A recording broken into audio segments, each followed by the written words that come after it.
የረመዳን ጾም 30 ቀን ኦልሞስት ጾም አላችሁ።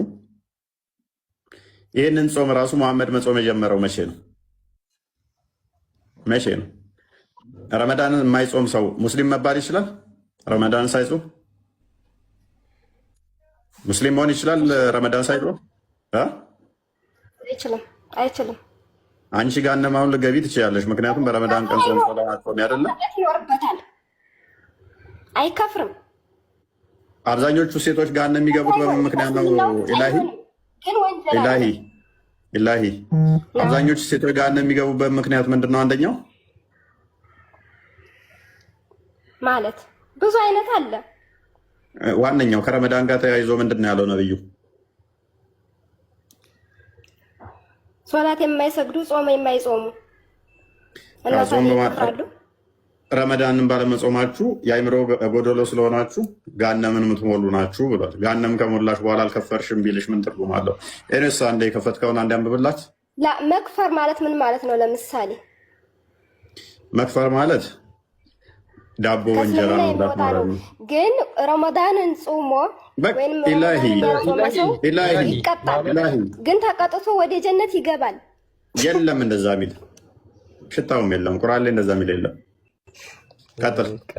ሐዲስ ላይ የለም።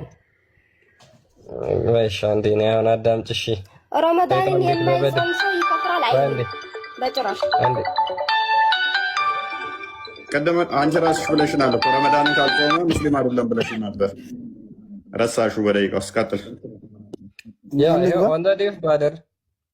በባድር ጦርነት ኢብሊስ ኬም ዊዝ አን አርሚ ኦፍ ዴቪልስ። በበድር ጦርነት ወቅት ኢብሊስ ከሰይጣናት ሰራዊቱ ጋር መጣ። ኬሪንግ ሂዝ ባነሩን ተሸክሞ ኢን ዘ ፎርም ኦፍ ኤማን በአንድ ሰው ተመስሎ ማለት ነው።